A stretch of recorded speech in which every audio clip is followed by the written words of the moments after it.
Welcome to Jyotiba TV news. ముందుగా headlines చూద్దాం.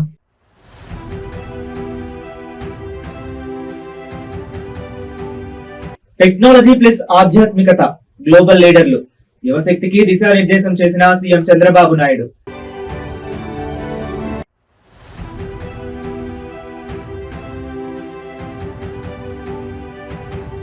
ముంబైలో పవన్ కళ్యాణ్ ను పరామర్శించిన సీఎం చంద్రబాబు, ఆరోగ్య పరిస్థితిపై ప్రత్యేక ఆకృతి.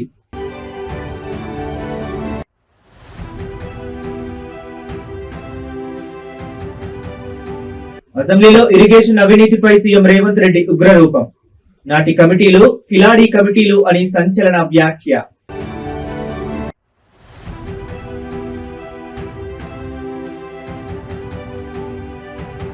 ఢిల్లీ పీఠం కదిలేలా పార్లమెంట్ లో తెలంగాణ గలం.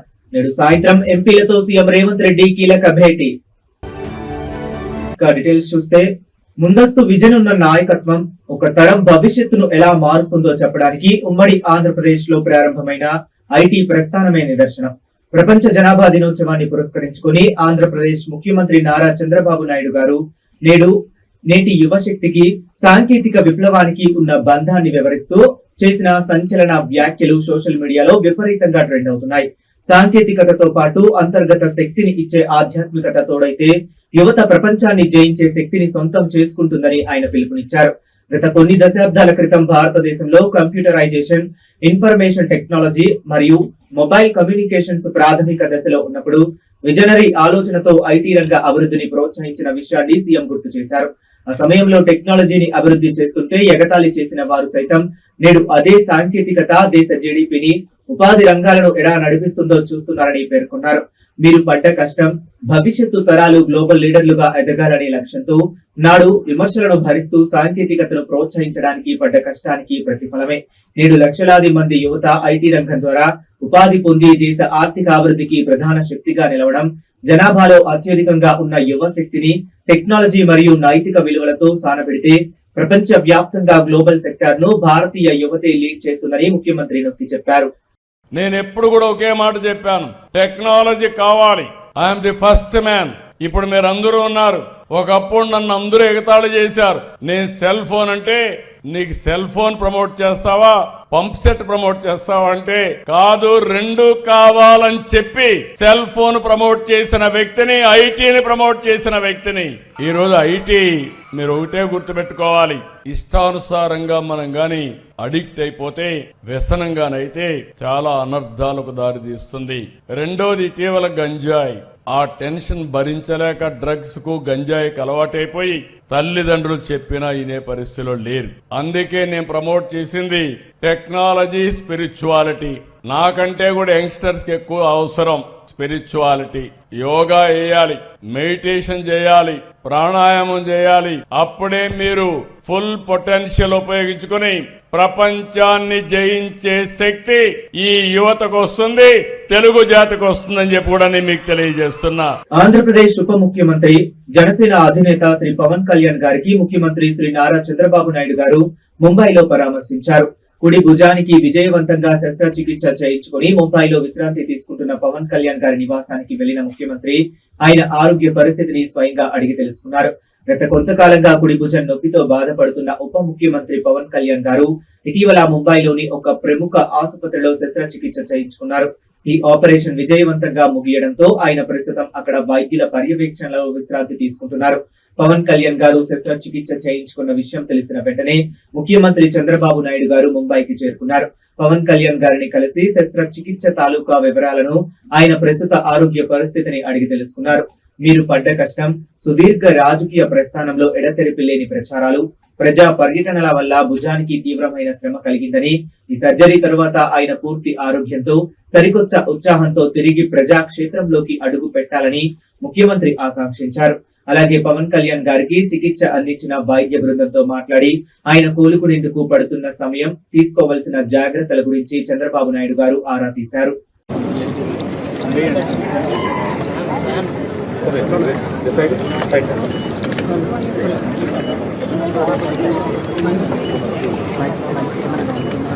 నా కెమెరా నాకు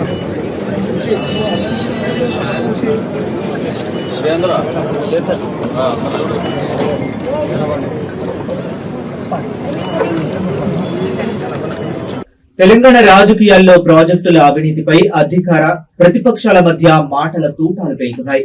గత బీఆర్ఎస్ ప్రభుత్వ హయాంలో జరిగిన నీటిపారుదల ప్రాజెక్టుల రీడిజైనింగ్, నిధుల వ్యయంపై ముఖ్యమంత్రి యనమల రేవంత్ రెడ్డి అసెంబ్లీ సాక్షిగా సంచలన ఆరోపణలు చేశారు. మాజీ సీఎం కేసీఆర్ ఏర్పాటు చేసిన కమిటీలను కిలాడి కమిటీలుగా అభివర్ణించిన రేవంత్ రెడ్డి, ఆ కమిటీలలో హరీష్ రావు, కేటీఆర్, నాటి మంత్రిగా ఉన్న ఈటెల రాజేందర్ కీలక సభ్యులుగా ఉన్నారని ఆరోపించారు. తెలంగాణ ఇరిగేషన్ ప్రాజెక్టుల వ్యయాల నియంత్రణ కమిటీల ఏర్పాటుపై జరిగిన చర్చలో ముఖ్యమంత్రి రేవంత్ రెడ్డి తీవ్ర ఆగ్రహం వ్యక్తం చేశారు. గత ప్రభుత్వ హయాంలో జరిగిన విధానపరమైన లోపాలను కప్పిపుచ్చుకోవడానికి రిటైర్డ్ ఇంజనీర్లతో ప్రత్యేక కమిటీలు వేశారని, ఆ కమిటీల వెనుక అసలు సూత్రధారులు హరీష్ రావు, కేటీఆర్, ఈటెల రాజేందర్ అని సీఎం నిలదీశారు. మీరు పడ్డ కష్టం, తెలంగాణ ప్రజల కష్టార్జితమైన పన్నుల సొమ్మును ప్రాజెక్టుల రీడిజైనింగ్ పనుల పేరిట దోపిడీ చేస్తుంటే దానికి సహకరించిన అవినీతి రిటైర్డ్ ఇంజనీర్లను ఇన్నాళ్లు జైల్లో పెట్టకుండా వదిలేయటమే తాను చేసిన అతిపెద్ద తప్పు అని ముఖ్యమంత్రి వ్యాఖ్యానించడం గమనార్హం. ప్రభుత్వ ఖజానాను లూటీ చేసిన అధికారులపై, ప్రజాధనాన్ని దుర్వినియోగం చేసిన కమిటీ సభ్యులపై విజిలెన్స్ మరియు జ్యుడిషియల్ విచారణ ఆధారంగా కఠినపరమైన చట్టపరమైన చర్యలు తీసుకుంటామని ఆయన స్పష్టం చేశారు. చైర్మన్ ఎవరు, మెంబర్స్ కిలాడీల కమిటీల కేసీఆర్ గారు చైర్మన్, హరీష్, కేటీఆర్, రాజేందర్ మెంబర్స్. ఇప్పుడు నేను తెలంగాణ మేధావులను రిటైర్డ్ ఇంజనీర్ల ముసుగులో ఆనాడు వాళ్ళ అవినీతిలో పీకల దాకా కూరుకుపోయినా ఈ రోజు కూడా ప్రజల్ని తప్పుదో పట్టించడానికి తెలంగాణ రిటైర్డ్ ఇంజనీర్లు అంటే మేధావులు అన్నట్టుగా మేము చేసిన తప్పే వాళ్ళని తీసి బొక్కలేకపోవడం. ఎందుకంటే దోపిడీలో వాళ్ళు కూడా భాగస్వాములు. ఇట్లాంటి తప్పుడు పనులు కేసీఆర్తో చేయించి కాంట్రాక్టర్ల దగ్గర కోట్ల రూపాయలు కొల్లగొట్టారు. ఈ రోజు రిటైర్డ్ ఇంజనీర్ ముసుగులు వచ్చి బేకూఫ్ సలహాలు చెప్తున్నాయని. ఆ రోజు తెలంగాణ ఏర్పడ్డ ఎంబడే తెలంగాణ రాష్ట్ర ప్రభుత్వం ఏర్పాటు చేసిన కమిటీలో ఆయన సభ్యుడు, ఆ మునగాడు గంత వహించిన మొగగాడు 21/1/2017. పార్లమెంట్ వేదికగా తెలంగాణ గళాన్ని బలంగా వినిపించేందుకు, రాష్ట్రానికి రావాల్సిన నిధుల వాటాను సాధించుకునేందుకు ముఖ్యమంత్రి యనమల రేవంత్ రెడ్డి యాక్షన్ ప్లాన్ సిద్ధం చేశారు.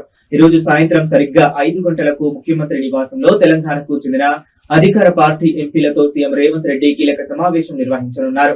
రాబోయే పార్లమెంట్ సమావేశాల్లో కేంద్ర ప్రభుత్వాన్ని ఏ విధంగా నిలదీయాలి, పెండింగ్ నిధులను ఎలా రాబట్టాలి అనే అంశంపై ఎంపీలకు సీఎం దిశానిర్దేశం చేయనున్నారు. తెలంగాణ రాష్ట్ర అభివృద్ధికి సంబంధించి కేంద్ర రవాణా, నీటిపారుదల, విద్యాశాఖల పరిధిలో పెండింగ్ లో ఉన్న ప్రాజెక్టుల ప్రస్తుత స్థితిగతులపై ఈ భేటీలో సమగ్రంగా చర్చించనున్నారు. ముఖ్యంగా ఉమ్మడి ఆంధ్రప్రదేశ్ విభజన చట్టంలో హామీలతో పాటు రాష్ట్రానికి రావాల్సిన అదనపు నిధుల కేటాయింపులపై ఢిల్లీ వేదికగా ఎంపీలు అనుసరించాల్సిన ఉమ్మడి వ్యూహాన్ని రేవంత్ రెడ్డి ఖరారు చేయబోతున్నారు. ఈ క్రమంలోనే డిప్యూటీ సీఎం మరియు ఆర్థిక మంత్రి భట్టి విక్రమార్క ప్రతి ప్రాజెక్టుకు సంబంధించిన క్షేత్రస్థాయి రికార్డులు, కేంద్రం నుంచి రావాల్సిన బకాయిల వివరాలతో కూడిన ప్రత్యేక పవర్ పాయింట్ ప్రెజెంటేషన్ ను ఎంపీల ముందు ఉంచనున్నారు. మీరు పడ్డ కష్టం, రాష్ట్రంలో రాష్ట్ర హక్కుల సాధన కోసం క్షేత్రస్థాయిలో అధికారులు, ప్రజాప్రతినిధులు నివేదికలు రూపొందించడానికి పడ్డ కష్టాన్ని పార్లమెంట్ లో బలమైన వాదనగా మార్చి ఢిల్లీ పీఠం కదిలేలా పోరాడటమే ఈ సమావేశం ముఖ్య ఉద్దేశం. రాజకీయాలకు అతీతంగా రాష్ట్ర ప్రయోజనాలే పరమావధిగా పోరాడాలని ఎంపీలను సీఎం కోరనున్నారు. దేశంలోని అతిపెద్ద శ్రామిక సంక్షేమ వైద్య నెట్వర్క్ అయిన ఈఎస్ఐ పరిధిలో సరికొత్త విప్లవానికి కేంద్ర ప్రభుత్వం వేదికను సిద్ధం చేసింది. కార్మికులు, వారి కుటుంబాలకు అత్యున్నత స్థాయి వైద్య సేవలు అందించే లక్ష్యంతో 668 కోట్ల నిధులతో నిర్మించిన 7 ఈఎస్ఐ హెల్త్ కేర్ ప్రాజెక్టులను మంగళవారం కేంద్ర మంత్రి మన్సుఖ్ మాండవియా గారు ప్రారంభించనున్నారు. ఈ చారిత్రాత్మక నిర్ణయంతో దేశ వ్యాప్తంగా దాదాపు 53 లక్షల మంది లబ్ధిదారులకు అత్యాధునిక సూపర్ స్పెషాలిటీ చికిత్సలు అందబోతున్నాయి. అలాగే భాగ్యనగరంలోని ప్రముఖ సనత్ నగర్ ఈఎస్ఐ ఆసుపత్రిలో కొత్తగా ఏర్పాటు చేసిన ఓపీడీ బ్లాక్ కూడా రేపటి నుంచే రోగులకు సేవలు అందించనుంది. కేంద్ర కార్మిక మరియు ఉపాధి మంత్రిత్వ శాఖ పరిధిలో చేపట్టిన ఈ 7 ప్రాజెక్టులు దేశీయ వైద్య రంగంలో మౌలిక సదుపాయాలను గణనీయంగా పెంచనున్నాయి. విదేశీ ప్రమాణాలకు ధీటుగా నిర్మించిన ఈ నూతన బ్లాక్లలో ఐసీయూ, అడ్వాన్స్డ్ ల్యాబ్స్ మరియు ప్రత్యేక డయాగ్నోస్టిక్ సేవలను అందుబాటులోకి తెస్తున్నారు. ముఖ్యంగా తెలంగాణ, ఆంధ్రప్రదేశ్ రాష్ట్రాల నుంచి నిత్యం వేలాది మంది రోగులతో రద్దీగా ఉండే హైదరాబాద్ సనత్ నగర్ ఈఎస్ఐ హాస్పిటల్ ఈ సరికొత్త ఓపీడీ బ్లాక్ నిర్మాణం ఒక మైలు రాయిగా నిలవనుంది. మీరు పడ్డ కష్టం ప్రతిరోజు గంటల తరబడి ఓపీడీ టోకెన్ల కోసం క్యూ లైన్ లో నిలబడి వైద్యం అందక ఇబ్బందులు పడ్డ సామాన్య కార్మిక కుటుంబాల కష్టాన్ని తీరుస్తూ వేగంగా సేవలు అందించేలా ఈ అత్యాధునిక మల్టీ స్టోర్డ్ ఓపీడీ సదుపాయాన్ని డిజైన్ చేశారు. రేపు సాయంత్రం జరిగే అధికారిక డిజిటల్ లాంచ్ ద్వారా ఈ 7 ప్రాజెక్టులు దేశ సేవకు అంకితం కానున్నాయి.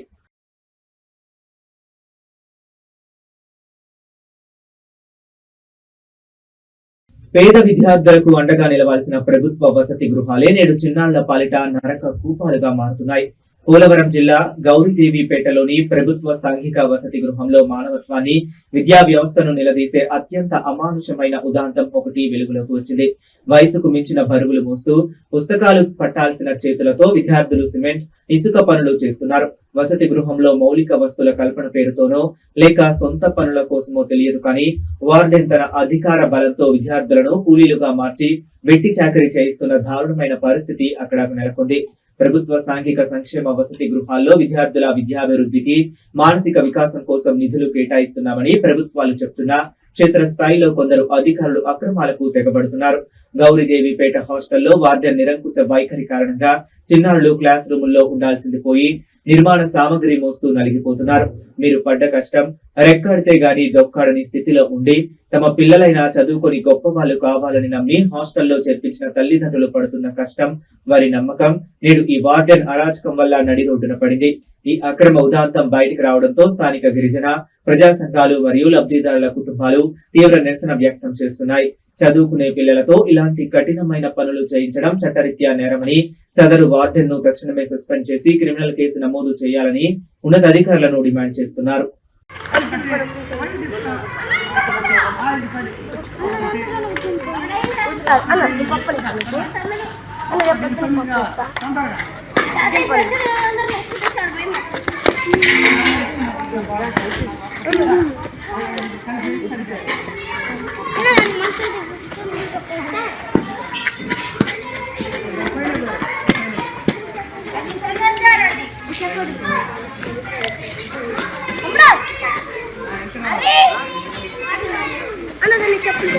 ఆంధ్రప్రదేశ్ లో కూటమి ప్రభుత్వం ల్యాండ్ గ్యాంబ్లింగ్ పై కఠినంగా ఉంటామని చెప్తున్నా క్షేత్రస్థాయిలో అధికార పార్టీ నేతల భూదాహం అభం శుభం తెలియని దళిత వాడలను, మూగజీవులను నడి రోడ్డున పడేస్తుంది. నెల్లూరు జిల్లా సర్వేపల్లి, జట్లకొండూరు పంచాయతీల పరిధిలో తీవ్ర కలకలం రేపుతున్న ఒక భూ ఆక్రమణ ఉదాంతం ఇప్పుడు నేరుగా ముఖ్యమంత్రి నారా చంద్రబాబు నాయుడు పీఠాన్ని ప్రశ్నిస్తుంది. అరుంధతి వాడకు చెందిన దళిత ప్రజలు దశాబ్దాలుగా వాడుకుంటున్న కర్మాంత్రాల శ్మశాన భూమిని, గ్రామంలోని బర్రెలు, పశువులు నీరు తాగే తొట్టెలను ఒక స్థానిక టీడీపీ నేత రాత్రికి రాత్రే జేసీబీలతో పూడ్చివేయడం తీవ్ర ఉద్రిక్తతకు దారితీసింది. ప్రభుత్వ భూమికి సంబంధించిన రికార్డులను అక్రమంగా మార్చుకొని తన సొంత భూమిగా మార్చుకుంటున్నాడంటూ ప్రజలు ఆగ్రహంతో ఊగిపోతున్నారు. నెల్లూరు జిల్లాలోని ఈ గ్రామాల్లో శ్మశాన వాటికకు సంబంధించిన ప్రభుత్వ భూమిని సబ్ రిజిస్టర్ మరియు స్థానిక రెవెన్యూ అధికారుల అండదండలతో రికార్డులు మార్చేసి ఒక ప్రైవేట్ ల్యాండ్ పూల్ గా మార్చేందుకు సదరు టీడీపీ నేత ప్రయత్నిస్తున్నట్లు ఆరోపణలు వస్తున్నాయి. దీనిపై అరుంధతివాడ ప్రజలు, సర్వేపల్లి నియోజకవర్గ సివిక్ ఫోరమ్స్ తీవ్ర ఆగ్రహం వ్యక్తం చేసింది. మీరు పడ్డ కష్టం, పేద ప్రజలు తమ ఆఖరి సంస్కారాలు నిర్వహించుకోవటానికి పశువులను సాకుతూ దశాబ్దాలుగా ఆ భూములపై ఆధారపడి పడుతున్న కష్టాన్ని, ఊరి ఉమ్మడి ఆస్తులను అధికార బలంతో హరించాలని చూడడం అత్యంత అమానుషం. ఈ ఆక్రమణలను తక్షణమే నిలిపివేయాలని, శ్మశాన భూమిని కాపాడాలని స్థానికులు డిమాండ్ చేస్తున్నారు. సోషల్ మీడియాలో ఏంటి ఈ భూమి ఆక్రమణలు @NCBN అంటూ నేరుగా ముఖ్యమంత్రి చంద్రబాబు నాయుడును ట్యాగ్ చేస్తూ నెటిజన్లు, బాధితులు నిలదీస్తుండటంతో ఈ ఇష్యూ ఇప్పుడు స్టేట్ వైడ్ హాట్ టాపిక్ గా మారింది. మునుగోలు మండల తహసీల్దార్ గారికి మా యొక్క విన్నపం తెలియజేస్తున్నాము. అమ్మా, మాది జట్లకొండూరు పంచాయతీలోని అరుంధతివాడ గ్రామము. మేము బొడుగు బలహీన వర్గాలకు చెందిన ఎస్సీ కులము, అనగా మాది కులానికి చెందినటువంటి వాళ్ళము. మాకు గత 30 సంవత్సరాల నుంచి మా తాత ముత్తాతల హయాం నుంచి కూడా ఇక్కడ గవర్నమెంట్ ల్యాండ్ అనేది ఉంది. మా అరుంధతివాడ గ్రామానికి ముందర పక్కన అక్కడ ట్యాంకు కూడా కట్టున్నారు. అక్కడ మేము కర్మకృతులకి చేసుకుంటున్నాము. ఆ స్థలాన్ని కాపు సామాజిక వర్గానికి చెందినటువంటి అధికార పార్టీకి సంబంధించినటువంటి ఒక వ్యక్తి ఆ తోటలో భాగంగా ట్రాక్టర్లు తీసుకొని వచ్చి మట్టి తోలి దాన్ని ఒక గుంటను కూడా పూర్తి చేసి అంతా చేసుకుంటా జరుపుకుంటా వస్తా ఉన్నాడు. కానీ ఆ గుంట అనేది ఇంకుడు గుంటలాగా ప్లస్ వచ్చి పశువులకి నీటి ఆదరవ కోసం ఉండేది. ఆ నీటి ఆదరవగా ఉండే ఒక గుంటను కూడా ఆక్రమిస్తున్నాడంటే ఈ ఎండల కాలంలో పశువులు ఏదైనా దాహ దప్పికలు వచ్చినప్పుడు అవి తాగేదానికి కూడా అవకాశం లేకుండా పోయింది. ఇంకొకటి ఏంటంటే అదే విధంగా ఇక్కడ పక్కన గుంట ఉందని చెప్పేసి మన ఇటీవల ఒక 3 నెలల క్రితంలో ఎన్ఆర్జీఎస్ పథకం కింద కరువు పని కింద ఇక్కడ ఒక ఇంకుడు గుంటను కూడా తొట్టిని ఒక దాన్ని నిర్మించారు. ఆ తొట్టికి కూడా విలువకుండా అది అసలు ఏమైంది తెలియకుండా ఆ వ్యక్తి ఏదో అధికారం చేతిలో ఉందని కాపు సామాజిక వర్గానికి చెందినటువంటి వ్యక్తులని అధికార పక్షంగా చూసుకొని మా ఎస్సీ బలహీన వర్గాలను కూడా ఇబ్బంది పెట్టుకుంటూ మా కర్మకృతులు ప్రశాంతంగా వాళ్ళు ఏదో చనిపోయారు వాళ్ళ కార్యక్రమాన్ని కూడా మమ్మల్ని ప్రశాంతంగా చేసుకొని ఇవ్వకుండా ఆ యొక్క స్థలాన్ని ఆక్రమించుకొని మట్టి తోలేసుకొని ఈ విధంగా చేస్తా ఉన్నాడు. అడిగితే మాకు పట్టాలు ఉన్నాయి, 1B పేర్లు ఉన్నాయి అంటున్నారు. అసలు ఆ ప్రభుత్వ భూమి డీకేటీ అసలు ఎంత ఇచ్చారు, ఎవరి పేరు మీద ఇచ్చారు, ఎంత పొలం ఇచ్చారు, అవన్నీ కూడా వివరాలు మాకు కావాలి. ఆధునిక కాలంలో సైన్స్ ఎంత అభివృద్ధి చెందిన అన్నదాతలు గ్రామీణ ప్రజలు నమ్ముకునే ఆ నమ్మకం సాంప్రదాయాల వైభవం ఎప్పటికీ విలక్షణమైనదే. తెలంగాణ సరిహద్దు జిల్లా అయిన నిర్మల్లో వ్యవసాయ సాగు పనులు ఊపందుకుంటున్న తరుణంలో ప్రకృతి కరుణించాలంటూ సరికొత్త భక్తి ఆచారం వెలుగు చూసింది. బైంసా మండల హస్గుల్ గ్రామంలో సమృద్ధిగా వర్షాలు కురిసి చేతికొచ్చే పంటలు బాగా పండాలని ఆకాంక్షిస్తూ గ్రామస్తులంతా కలిసి గ్రామ దేవతలకు ప్రత్యేక పూజలు నిర్వహించారు. యావత్ గ్రామ వికాస సమితి సభ్యుల సమక్షంలో జరిగిన ఈ సాంప్రదాయ ఉత్సవం విశేషంగా ఆకట్టుకుంది. తెలంగాణ పల్లెల్లో వర్షాలు సకాలంలో పడినప్పుడు లేదా పంటలు విత్తే సమయంలో గ్రామ శాంతి కోసం ప్రకృతి దేవతలను ప్రసన్నం చేసుకోవడానికి ఇలాంటి పూజలు చేయడం దశాబ్దాలుగా వస్తున్న సాంప్రదాయం. హస్గుల్ గ్రామంలో మహిళలు, పెద్దలు, యువకులు అంతా కలిసి చెరువులు, బావుల నుండి తెచ్చిన పవిత్ర గంగా జలాలతో గ్రామ పొలిమేర్లలోని దేవతలకు శాస్త్రోక్తంగా అభిషేకాలు చేశారు. మీరు పడ్డ కష్టం ఆకాశం వైపు మేఘం చూస్తూ సకాలంలో వానలు పడక విత్తిన విత్తనం మొలకెత్తడానికి అన్నదాతలు పడుతున్న కష్టాన్ని ఆ దేవుడే తీర్చాలంటూ ఊరంతా ఏకమై ప్రార్థించడం ఇక్కడి ప్రత్యేకత.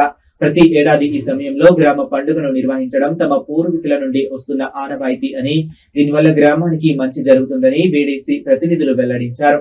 ఈ పూజలతోనే నైనా ప్రకృతి కరుణించి సకాలంలో వర్షాలు కురిసి చెరువులు, కుంటలు నిండాలని రైతులు ఆశాభావం వ్యక్తం చేశారు.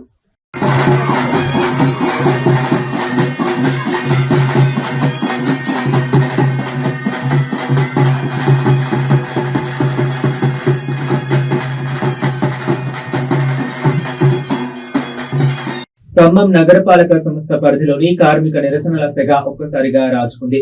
తమ న్యాయమైన డిమాండ్లను పరిష్కరించాలంటూ కాంట్రాక్ట్ పారిశుద్ధ్య కార్మికులు సమరశంఖం పూరించారు. మున్సిపల్ కార్పొరేషన్ కార్యాలయం ఎదుట వందలాది మంది కార్మికులు ఉదయం నుంచే విధులను బహిష్కరించి భారీ ధర్నాకు దిగారు. నగరంలో పారిశుద్ధ్య వ్యవస్థకు ఆయువు పట్టుగా ఉన్న కాంట్రాక్ట్ సిబ్బంది రోడ్డెక్కడంతో మున్సిపల్ పాలనా విభాగంలో ఒక్కసారిగా అలజడి మొదలైంది. ఖమ్మం నగరంలో ప్రతిరోజు క్లీనింగ్, వ్యర్థాల సేకరణ కీలక పాత్ర పోషిస్తున్న కాంట్రాక్ట్ పారిశుద్ధ్య కార్మికులు చాలీచాలని వేతనాలతో తీవ్ర ఇబ్బందులు పడుతున్నామని ఆవేదన వ్యక్తం చేస్తున్నారు. పెరిగిన జీవన వ్యయానికి అనుగుణంగా వేతనాలు పెంచాలని, విధి నిర్వహణలో ప్రాణాధారమైన గ్లౌజులు, మాస్కులు, బూట్లు వంటి రక్షణ పరికరాలను సకాలంలో సరఫరా చేయాలని డిమాండ్ చేస్తున్నారు. మీరు పడ్డ కష్టం ఎండనక వాననక నగరాన్ని స్వచ్ఛంగా ఉంచేందుకు పారిశుద్ధ్య కార్మికులు నిరంతరం చేస్తున్న శ్రమకు గుర్తింపు దక్కడం లేదని, పెండింగ్ సమస్యలను వెంటనే పరిష్కరించాలంటూ కార్మిక సంఘాల నేతలు మున్సిపల్ కార్యాలయం గేట్ల వద్ద భీష్మించారు. సమస్య జటిలం కాకుండా చూసేందుకు రంగంలోకి దిగిన అసిస్టెంట్ మున్సిపల్ కమిషనర్ కార్మికులతో నేరుగా చర్చలు జరిపారు. సదరు కాంట్రాక్టర్ తో అత్యవసర సమావేశం ఏర్పాటు చేసి పెండింగ్ సమస్యలన్నింటినీ త్వరితగతిన పరిష్కరిస్తామని అధికారికంగా హామీ ఇవ్వడంతో ప్రస్తుతానికి పరిస్థితి కొంత నిమ్మలించింది.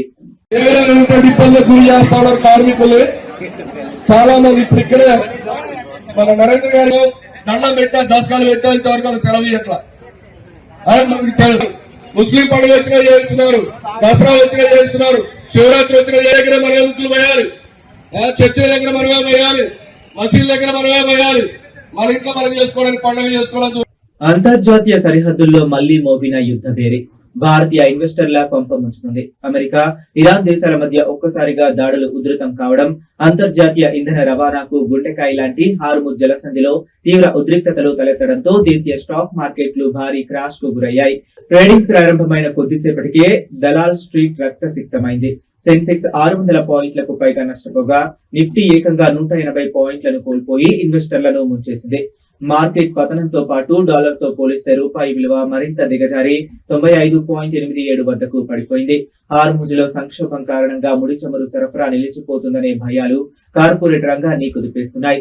ముఖ్యంగా ఏవియేషన్ రంగంపై తీవ్ర ప్రభావం పడడంతో ఇండిగో షేర్లు 2.05% మేర కుప్పకూలాయి. వీటితో పాటు గ్లోబల్ సప్లై చైన్ దెబ్బతినే ప్రమాదం ఉండడంతో టాటా స్టీల్ 1.86%, మారుతి సుజుకి 1.63% మేర నష్టాల్లో కొనసాగుతున్నాయి. మీరు పడ్డ కష్టం. సామాన్య ఇన్వెస్టర్లు ఎంతో నమ్మకంతో మార్కెట్లలో పెట్టుబడులు పెట్టి లాభాల కోసం చూస్తున్న తరుణంలో ఈ అంతర్జాతీయ యుద్ధ భయాలు వారి కష్టార్జితాన్ని రాత్రికి రాత్రే ఆవిరి చేస్తున్నాయి. విదేశీ ఇన్వెస్టర్లు తమ పెట్టుబడులను భారీగా వెనక్కు తీసుకుండడంతో రూపాయి విలువపై తీవ్ర ఒత్తిడి పడింది. ప్రస్తుతం రూపాయి 0.51% పడిపోయి 95.87 వద్ద ట్రేడ్ అవుతూ చారిత్రాత్మక పతనాన్ని నమోదు చేసింది. గత కొన్ని వారాలుగా ఆకాశమే హద్దుగా దూసుకెళ్తూ సామాన్యుడికి అందనంత ఎత్తుకు చేరిన పసిడి ధరలు ఒక్కసారిగా దిగొచ్చాయి. పెళ్లిళ్ల సీజన్ ముగింపు నేపథ్యంలో మార్కెట్ లో డిమాండ్ తగ్గడంతో గ్లోబల్ కమోడిటీ మార్కెట్ లో చోటు చేసుకున్న మార్పులతో హైదరాబాద్ బులియన్ మార్కెట్ లో ఇవాళ బంగారం ధరలు భారీగా క్షీణించాయి. కేవలం ఒక్క రోజు వ్యవధిలోనే 10 గ్రాముల మేర బంగారంపై 1000 రూపాయలకు పైగా ధరలు తగ్గడంతో జ్యువెలరీ షాపుల వైపు కొనుగోలుదారులు అడుగులు వేస్తున్నారు. అయితే వెండి ధరలు మాత్రం మార్కెట్ లో స్థిరంగా కొనసాగుతున్నాయి. హైదరాబాద్ మార్కెట్ రికార్డుల ప్రకారం అత్యంత స్వచ్ఛమైన 24 క్యారెట్ల 10 గ్రాముల బంగారం ధర ఇవాళ 1420 రూపాయల మేర పతనమై 1,42,910 వద్ద ట్రేడ్ అవుతుంది.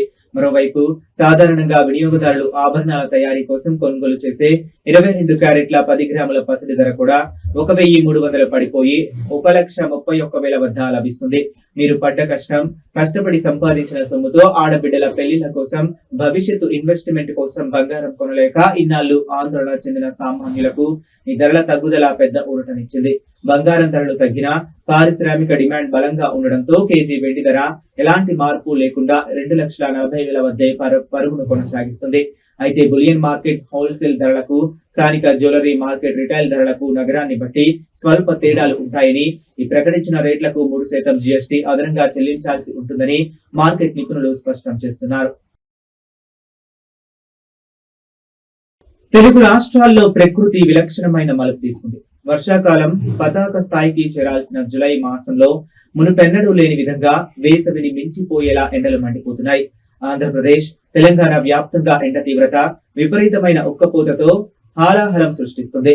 నిన్న ఒక్కరోజే తిరుపతిలో గరిష్టంగా 41 డిగ్రీల ఉష్ణోగ్రత నమోదు కావటం వాతావరణ మార్పుల తీవ్రతకు అద్దం పడుతుంది.